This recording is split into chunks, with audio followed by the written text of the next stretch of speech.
Hello, welcome back to our channel. In this video, we're going to be discussing 7 controversial qualities of an entrepreneur. Why controversial? Because there are some qualities that you might have as a person, but because it doesn't really align with the general norm of what an entrepreneur should be, you feel like you're not qualified to live this entrepreneurship life, and it gives you a lot of self-doubt. So join us in this video as we discuss the 7 qualities, and if you happen to share or exhibit any of them, know that you're not left out.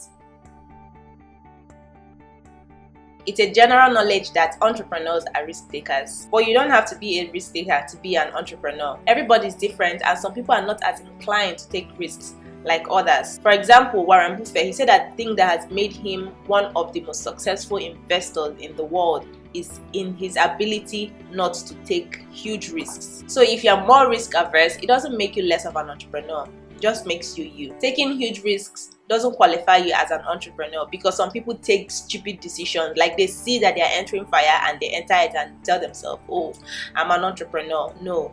If you're not inclined to take risks like that, then that makes you a more calculative person. And I'm not saying that those that take huge risks are not entrepreneurial. They have other factors that contribute to them taking risks like that. But if you are not as inclined as them, it doesn't disqualify you also as an entrepreneur. We hear all the time that entrepreneurs are people that defy norms and break rules and do this and do that. And that's true. But if you're not like that, it doesn't stop you from being an entrepreneur. I'm saying this in the context of trend setting. Entrepreneurs, they respond to trends. If you remember clearly, the year Mark Zuckerberg founded Facebook, there was MySpace, there was High Five, and some other social networks. That period, there was a trend of people finding friends online. But he didn't say, oh, I'm going to defy this norm, I'm going to change the status quo. What he did was respond to the trend in a futuristic way. And if he didn't respond to that trend, he won't be the Mark Zuckerberg we know today. I've heard quotes like a competitive person is always a winner and a non-competitive person is always a loser. You don't have to be a competitive person to be an entrepreneur. The truth is that we are all different people and we respond to things in different ways. I don't know if you've heard about the story of the dog and the tortoise. The dog challenged the tortoise to a race because he was 100% sure he was going to win, given how fast he is compared to the tortoise. But at the end of the day, the tortoise won. The moral of the story is slow and steady wins the race. So it's not really about how many people you are better than, it's about how consistent and how much have you developed in what you're doing. Because at the end of the day, the competition is with yourself. You're only in competition with yourself. If you compete with other people, you're going to end up bitter. So if anybody tells you you're not a competitive person, you can't make it as an entrepreneur, I want to tell you that slow and steady can also win the race.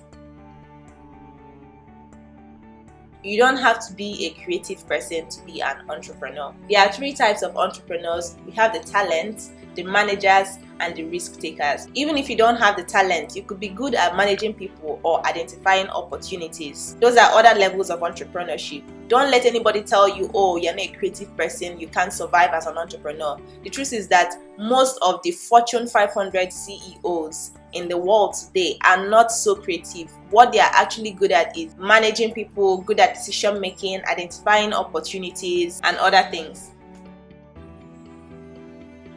Yes, you can be very spiritual as an entrepreneur. It actually helps to be spiritual as an entrepreneur because you need that insight. You need to be able to see beyond what other people are seeing. And you can only do that when you believe in something bigger than you. It's true that some successful entrepreneurs say they don't believe in God or stuff like that, but they believe in something, even if it's the universe. You don't have to be a Christian or Muslim to be spiritual. As long as you believe in something bigger than yourself, you're really spiritual, because you need that insight as an entrepreneur. You need to be able to listen to your guts and identify the right one and do what it's telling you. So if you're a very spiritual person, you love to pray over every decision, you love to wait for that divine insight, keep doing that, because we all need something to believe in. You don't have to be distant from your emotions as an entrepreneur. It's not always about the business, it's about the people first. Some of the most successful companies in the world today are the ones that have identified the needs of other people and are giving real solution to them. And that's why they're successful. If you're coming up with your business ideas and all of them are all these very humane and you think, oh, you can only do well in NGO. No, you can also survive as an entrepreneur, because we need more conscious capitalists in the world today.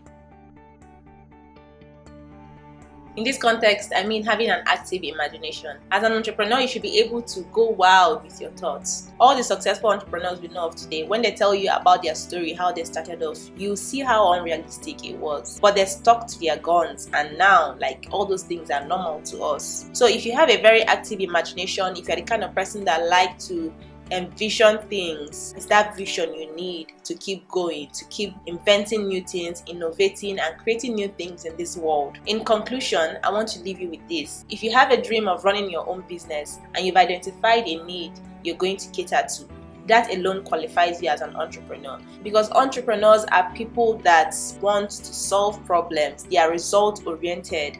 So when you profile yourself against the successful entrepreneurs in the world today, and it's as if it's not matching or you don't exhibit similar qualities, that shouldn't discourage you, because we are all different people and we are always going to bring different things to the table. Don't be discouraged. Keep believing in yourself and keep getting better, because the world needs that special thing that only you can give. Thank you so much for watching. We hope you found it really useful. If you like this video and want to see more of it, all you have to do is subscribe to our channel and you get updates whenever we upload new videos. You can also visit our website www.wendypauletteconsults.com. Go straight to our business library. There you find so many resources like templates and videos that can help you build a strong business and life. If you want to enjoy special attention from us, join our Facebook group, Applied Business Community. There you are free to share your personal opinions and views about the topics we discuss in our videos with other like minds and expand your view. Like our page on Facebook, Wendy Paulette Consult. Follow us on Instagram at WP Consult. Follow me on Twitter at Wendy Paulette, and follow us on LinkedIn at Wendy Paulette Consult. Thank you so much for watching. See you in our next video.